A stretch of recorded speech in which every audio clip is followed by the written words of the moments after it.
भगवान ने रावण का अंत किया था और ज्यादातर लोग यही जानते हैं कि रावण सिर्फ श्रीराम से ही हारा था, लेकिन ये सच नहीं है। रावण श्रीराम से पहले भी 4 लोगों से हार चुका था। राम भगवान से पहले रावण शिवजी, राजा बलि, बाली और सहस्त्रबाहु अर्जुन से भी पराजित हो चुका था। यहाँ जानिए इन चारों से रावण कब और कैसे हारा था। 1. इन लाए गाय से हार चुका था रावण। एक बार रावण बाली से युद्ध करने के लिए पहुंच गया था। बाली उस समय पूजा कर रहा था। रावण बार बार बाली को ललकार रहा था, जिससे बाली की पूजा में बाधा उत्पन्न हो रही थी। जब रावण नहीं माना तो बाली ने उसे अपनी बाजू में दबाकर 4 समुद्रों की परिक्रमा की थी। बाली बहुत शक्तिशाली था और इतनी तेज गति से चलता था कि रोज सुबह सुबह ही 4 समुद्रों की परिक्रमा कर लेता था।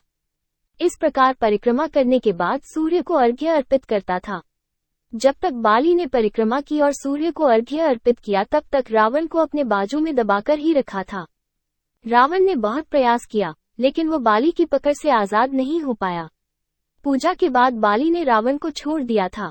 इसके बाद रावण ने बाली से मित्रता कर ली थी। 3. इन लाए गाय से हार चुका था रावण। एक बार रावण बाली से युद्ध करने के लिए पहुंच गया था। बाली उस समय पूजा कर रहा था। रावण बार बार बाली को ललकार रहा था, जिससे बाली की पूजा में बाधा उत्पन्न हो रही थी। जब रावण नहीं माना तो बाली ने उसे अपनी बाजू में दबाकर 4 समुद्रों की परिक्रमा की थी। बाली बहुत शक्तिशाली था और इतनी तेज गति से चलता था कि रोज सुबह सुबह ही 4 समुद्रों की परिक्रमा कर लेता था। इस प्रकार परिक्रमा करने के बाद सूर्य को अर्घ्य अर्पित करता था। जब तक बाली ने परिक्रमा की और सूर्य को अर्घ्य अर्पित किया तब तक रावण को अपने बाजू में दबाकर ही रखा था। रावण ने बहुत प्रयास किया, लेकिन वो बाली की पकड़ से आजाद नहीं हो पाया।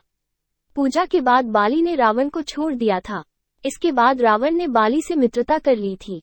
सहस्त्रबाहु अर्जुन एक क्षत्रिय राजा था जिसके 1000 हाथ थे और इसी वजह से उसे सहस्त्रबाहु अर्जुन भी कहते थे। एक बार जब रावण अपनी सेना लेकर सहस्त्रबाहु से युद्ध करने पहुंचा तो सहस्त्रबाहु ने अपने 1000 हाथों से नर्मदा नदी के बहाव को रोक दिया था।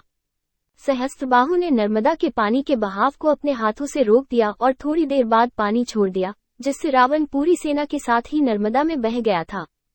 इस पराजय के बाद एक बार फिर रावण सहस्त्रबाहु से युद्ध करने पहुंच गया था। तब सहस्त्रबाहु ने उसे बंदी बनाकर जेल में डाल दिया था। जब ये बात रावण के दादा महर्षि पुलस्त्य को पता चली तो उन्होंने सहस्त्रबाहु अर्जुन से कहकर रावण को आजाद कराया। सहस्त्रबाहु अर्जुन एक क्षत्रिय राजा था जिसके 1000 हाथ थे और इसी वजह से उसे सहस्त्रबाहु अर्जुन भी कहते थे।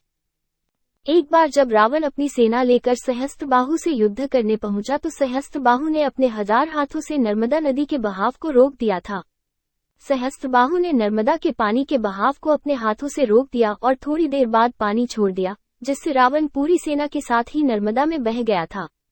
इस पराजय के बाद एक बार फिर रावण सहस्त्रबाहु से युद्ध करने पहुंच गया था। तब सहस्त्रबाहु ने उसे बंदी बनाकर जेल में डाल दिया था। जब ये बात रावण के दादा महर्षि पुलस्त्य को पता चली तो उन्होंने सहस्त्रबाहु अर्जुन से कहकर रावण को आजाद कराया। दैत्यराज बलि पाताल लोक के राजा थे। एक बार रावण राजा बलि से युद्ध करने के लिए पाताल लोक में उनके महल तक पहुंच गया था।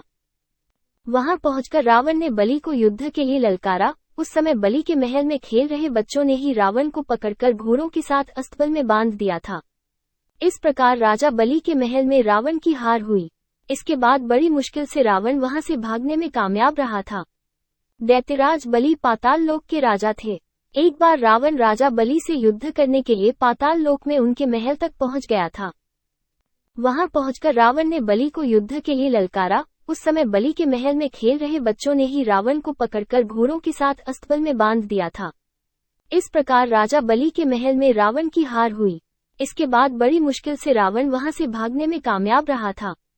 रावण को अपनी शक्ति पर बहुत घमंड था। इस घमंड के नशे में वो शिवजी को हराने के लिए कैलाश पर्वत पर पहुंच गया था। रावण ने शिवजी को युद्ध के लिए ललकारा, लेकिन महादेव ध्यान में लीन थे। रावण कैलाश पर्वत को उठाने लगा। तब शिवजी ने पैर के अंगूठे से ही कैलाश का भार बढ़ा दिया। इस भार को रावण उठा नहीं सका और उसका हाथ पर्वत के नीचे दब गया। इस हार के बाद रावण ने शिवजी को अपना गुरु बनाया था और उनकी उपासना करने लगा था। रावण को अपनी शक्ति पर बहुत घमंड था। इस घमंड के नशे में वो शिवजी को हराने के लिए कैलाश पर्वत पर पहुंच गया था। रावण ने शिवजी को युद्ध के लिए ललकारा, लेकिन महादेव ध्यान में लीन थे। रावण कैलाश पर्वत को उठाने लगा। तब शिवजी ने पैर के अंगूठे से ही कैलाश का भार बढ़ा दिया। इस भार को रावण उठा नहीं सका और उसका हाथ पर्वत के नीचे दब गया। इस हार के बाद रावण ने शिवजी को अपना गुरु बनाया था और उनकी उपासना करने लगा था।